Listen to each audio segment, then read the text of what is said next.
Principle and Practice of Accounting. Chapter 11, Average Due Dates. Class 8, Case 2, Calculation of Average Due Date, where inter-transaction between the two parties are involved.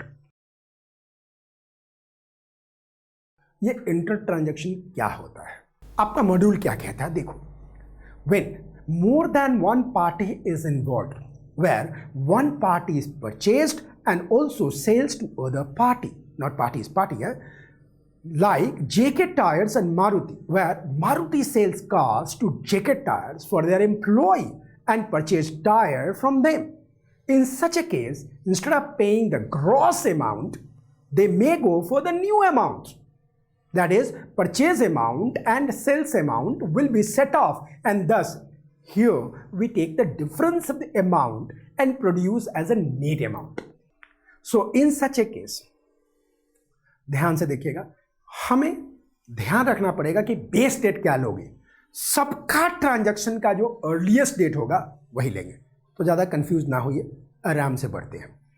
हम इस तरह के question को कैसे solve करेंगे? तो ध्यान से, steps in calculation of average due date where two parties are involved. Step 1, और ये सबसे खतरनाक है, think from the perspective of one person and create a case of bills receivable and bills payable in the respect of that person. यानी अगर x and y दो person है तो आप एवरेज ड्यू डेट सिर्फ x का निकालो, अपने आप y का निकल जाएगा, राइट? और x के रेस्पेक्ट में ही अमाउंट को bills receivable and bills payable दिखा दो. And then what? The step 2, calculate ADD in the respect of that person. That's all. यही आपको करना है. तरीका बिल्कुल वही रहेगा, कहीं पे भी कोई दिक्कत नहीं है. अब बोलोगे कि सर फॉर्मूला क्या लगेगा फिर? तो लिख लो step 3, ADD equal to base date plus minus total of the product of the receivable minus total of the product of payable upon total of amount of the receivable minus total of amount of the payable. आपको amount and product का मतलब तो पता ही होगा, ये formula use करेंगे. ठीक है, ये 3 स्टेप्स आप रख लीजिए, आपको अच्छी तरह से समझ में आएगा जब हम एक क्वेश्चन करेंगे. Let's do a question, right?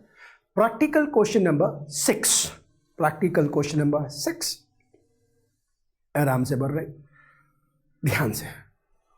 2 traders X and Y buy goods from the one another, each allowing other 1 month credit. ये 1 month credit को अंडरलाइन कर लेना, ये बहुत इंपॉर्टेंट है. ठीक है ना? यानी कि बिल डेट से 1 मंथ के बाद ड्यू डेट है. इन लोगों ने एक दूसरे को 1 मंथ का क्रेडिट दिया है. ये बिल्स नहीं है, और अगर बिल्स नहीं है तो क्या टर्म जोड़ने के बाद आप 3 days of the grace add करोगे? क्या 3 डेज ऑफ द ग्रेस को ऐड करोगे? यहाँ 3 डेज ऑफ ग्रेस ऐड नहीं होगा, उसका फंडा नहीं लगेगा. क्यों नहीं लगेगा? ये लाइन पर हो. 2 traders X and Y buy goods from the one another, each allowing the other 1 month credit.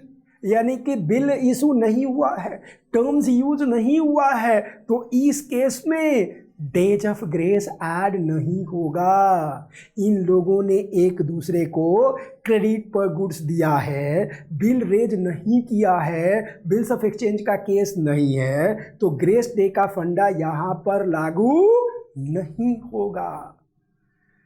शब्दों का चाल है यार, कभी हाँ है कभी ना है, कभी ना में हाँ है, कभी हाँ में भी ना है. हाँ, क्या बोल दिया? मैं कभी बन जाता हूं कभी कभी. ये ज्ञान की प्राप्ति हो जाती है ना कभी कभी. आगे, at the end of the 3 months the accounts rendered as follows. यानी डिटेल दिया है.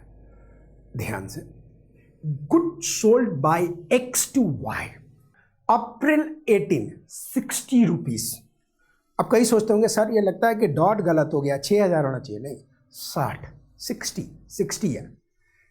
मई 15 70 रुपीज. जून 17 80 रुपीज. अब आगे इधर देख रहे हैं, goods sold by Y to X April 23 52, May 24 50। आगे कहता है calculate the date upon which the balance should be paid.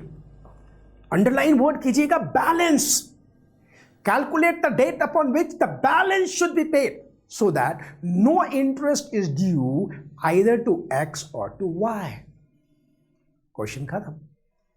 अब ध्यान से देखना, ये क्वेश्चन देख रहे हो ना, पहले क्वेश्चन में ऊपर तो समझा दिया ना, एक लाइन और समझो, फिर क्वेश्चन अपनी जगह चला जाएगा।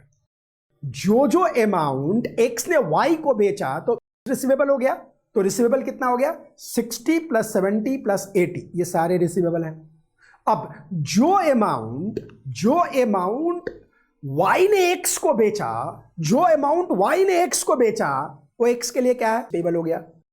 तो पेबल क्या है 52 एंड 50। ठीक है, अब हमें पता चल गया कि x के लिए रिसीवेबल क्या है एंड x के लिए पेबल क्या है। अब हम आराम से एवरेज ड्यू डेट कैलकुलेट करते हैं। टेबल वही यूज करेंगे, बस थोड़ा सा उसमें एडिशन करेंगे, थोड़ा सा। आपको समझ में आ गया होगा क्या करेंगे। अमाउंट में दो अमाउंट आ जाएगा, रिसीवेबल एंड पेबल, बस बाकी सब ठीक है। चले शुरू करते हैं।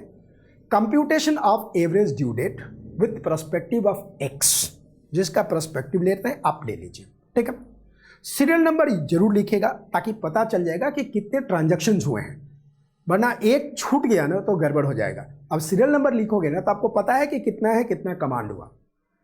तो computation of average due date with perspective of X, serial number, ठीक है, due dates, serial number due date, then amount लिखते थे ना, यहां अमाउंट बढ़ जाएगा, अलग अलग हो जाएगा। Receivable of X and payable by X, receivable of X, payable by x.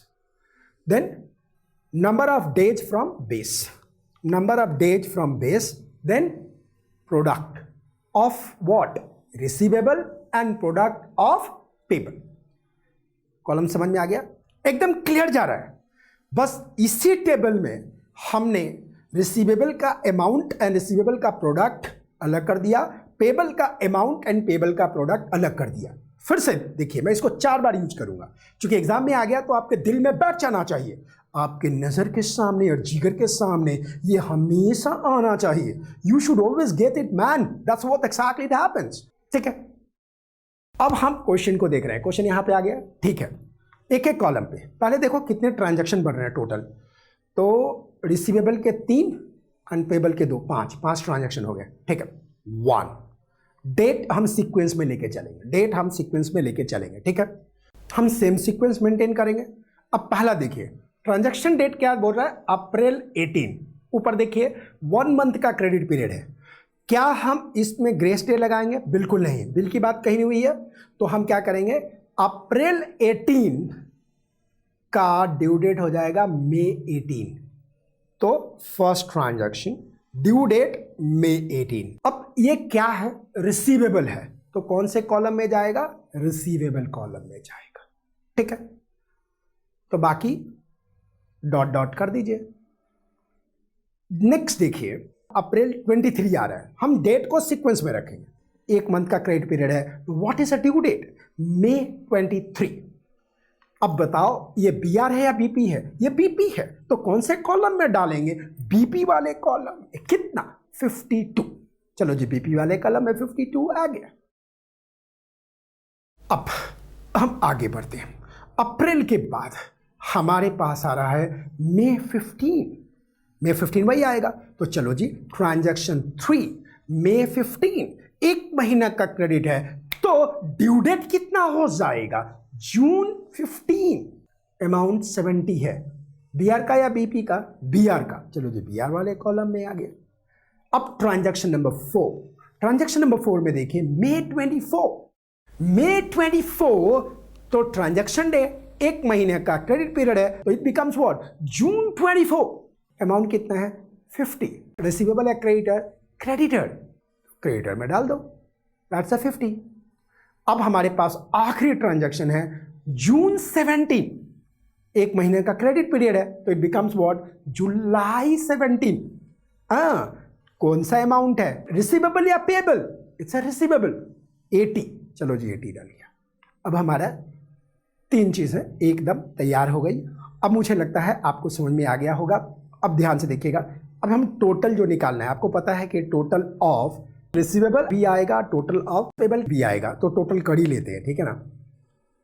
तो रिसीवेबल का टोटल करते हैं 60 प्लस 70 प्लस 80 कितना हो गया 210। एंड टोटल रिसीवेबल का कितना हो गया 210। अब पेबल का भी टोटल कर लेते हैं। पेबल का टोटल करें जरा, आराम से करते हैं, आराम से, कोई दिक्कत नहीं, जल्दी नहीं है। हाउ मच कमिंग, तो 52 plus 50 equal to how much 102। आपको कुछ दिख रहा है यहाँ पे, ये सारी लड़ाई किस लिए हो रही है? x को लेना कितना है 210 और x को देना कितना है 102। Then 210 minus 102, 210 minus 102 equal to how much 108। इस 108 के लिए एक ऐसा दिन सर्च करना है जिस दिन x को y दे दे और इंटरेस्ट का कोई चक्कर ना हो। यह सारी लड़ाई 108 रुपए के लिए हो रही है, यानी कि इस एवरेज ड्यू डेट को 108 रुपया y x को दे देगा, तो ना y को कोई इंटरेस्ट देना पड़ेगा ना x को कोई इंटरेस्ट मिलेगा। 108 रुपया की लड़ाई है। मेरी बात समझ में आई? तो जो डिफरेंस इन पेमेंट होता है उसी के लिए एवरेज ड्यू डेट निकाला जाता है कि उस दिन को डेटर क्रेडिटर को दे देगा तो इंटरेस्ट की पेमेंट नहीं होगी जब आपस की ट्रांजैक्शन होती है। तो मेरी बात समझ में आई? सिर्फ 108 रुपये की लड़ाई है, सिर्फ, ठीक है। तो उसके लिए हम क्या करेंगे? हम यूज करेंगे, हम कैलकुलेट करेंगे एवरेज ड्यू डेट। अब हमारा ये टेबल बिल्कुल तैयार हो गया। अब हमें क्या निकालना है? The difference from the base date, और difference from the base date को वहां पोस्ट करनी है और फिर हमें आराम से निकाल के आगे बढ़ जाना है। मैं वर्किंग में ही निकालूंगा भाई, मैं तो वर्किंग में ही निकालूंगा, ठीक है। तो ये है working note 1, computation of days from base days, computation of days from base date, simple वही है, वही फंडा चलेगा। Serial number, due date. अब हम बेस डे ले रहे हैं मई 18, तो आप कॉलम में लिख सकते हैं, वहां लिख दीजिए बेस डेट मई 18। तो first transaction, that is how you calculate due date minus base date. तो ड्यू डेट क्या है बेटा मई 18, बेस क्या है मई 18, मई 18 माइनस मई 18, तो मई में कितना आएगा 0, days from the base day में कितना आ जाएगा 0। एक ट्रांजैक्शन हमने कर लिया। सेकेंड ट्रांजैक्शन, ड्यू डेट क्या है बेटा मई 23, फॉर्मूला हमने क्या लिखा मई 23 माइनस मई 18, तो हमारा क्या आएगा 23 माइनस 18, 23 माइनस 18 कितना हो गया 5। चलो जी, डेट फ्रॉम बेस डे में इस ट्रांजैक्शन के लिए हो गया 5। ट्रांजैक्शन 3, धीरे धीरे हम अंतिम पल के पास जा रहे हैं। जून 15, ड्यू डेट क्या है जून 15, फॉर्मूला क्या लिखाएंगे जून 15 माइनस मई 18, तो मई में कितना दिन हो गया 31 में से 18 माइनस करो, तो मई में आया 31 माइनस 18 13, तो मई में आ गया 13 डेज, एंड जून में 15, then 13 plus 15 how much 28 days. तो days from the average date में 28 डेज।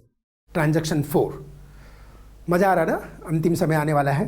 ओके, जून 24, तो क्या लिखोगे जून 24 माइनस मई 18, तो ये जून में जा रहा है, तो मई में कितना आ गया 13 एंड 24, जून में 24, तो मई में 13 एंड जून में 24, देन टोटल कितना हो गया 37। तो days from the base day में कितना हो गया 37। लास्ट ट्रांजैक्शन मई, जुलाई 17, क्या है जुलाई 17, तो क्या लिखोगे जुलाई 17 माइनस मई 18, मई में कितना 13, जून में 30 एंड जुलाई में 17, then 13 plus 30 plus 17 equal to 60 days. तो हमारा पूरा आ गया।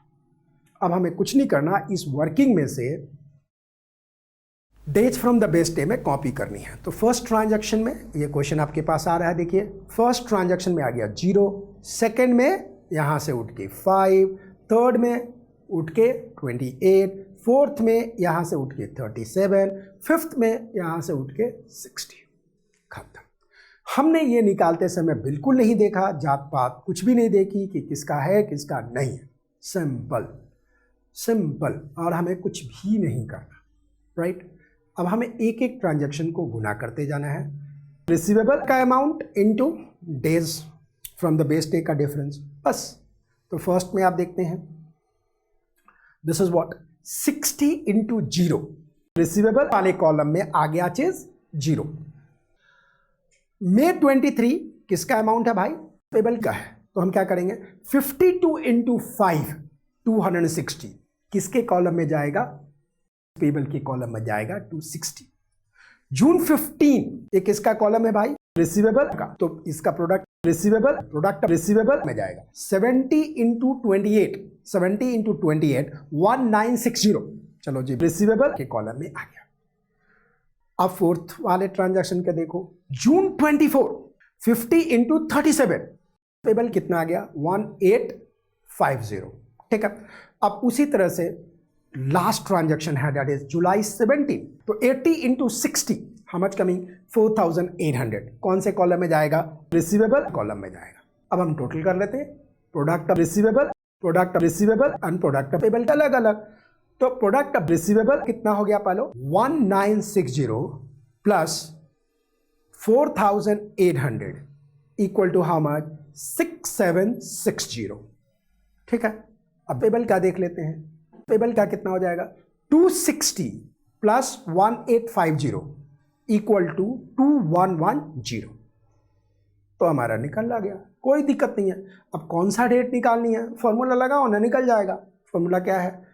Base date plus minus total of the product of receivable minus total of the product of the payable upon total of receivable minus total of payable. में 18 6760 minus 2110 divided by 210 minus 102। अब हम आराम से अच्छी तरह से समझना, प्लस माइनस कुछ भी साइन आ सकता है, आपको पहले बताया जा चुका है। अब हमें कुछ नहीं करना, हमें एवरेज ड्यू डेट निकालनी है। तो May 18 प्लस 4650 अपॉन 108 कैसे निकला आपको पता है, माइनस किया तो आ गया। तो May 18 प्लस 4650 अपॉन 108 यानी May 18 प्लस 43 डेज। 43 डेज का मतलब May 18 मैक्सिमम डेट 2 महीना जाएगा, कोई दिक्कत नहीं है, निकालते हैं। बट हम टेबल में ही निकालेंगे। Computation of due dates, serial number, month, calculation 43 days. मई में कितना दिन खा गया? तो 31 माइनस 18 13 दिन खा गया। तो 43 में 13 निकल गया, मतलब हमारे काम का आ जाएगा, देखते हैं। तो जून में चलते हैं। जून में 43 माइनस 13, 43 मतलब टोटल 43 दिन चाहिए था। तो 43 माइनस 13 इक्वल टू 30 यानी जून 30 इज अ एडीडी। समझा? जून 30 इज अ एडीडी यानी जून 30 को 108 रुपया की पेमेंट अगर वाई ने एक्स को कर दिया तो वाई को कोई इंटरेस्ट देने की जरूरत नहीं पड़ेगी। फॉर्मूला लगाएंगे, ये फॉर्मूला और हमारा एवरेज ड्यू डेट निकल जाएगा। मुझे लगता है आपको ये बिल्कुल समझ में आ गया होगा, कहीं पे भी कोई दिक्कत वाली कोई बात नहीं है। Is that clear? So thank you very much, God bless you.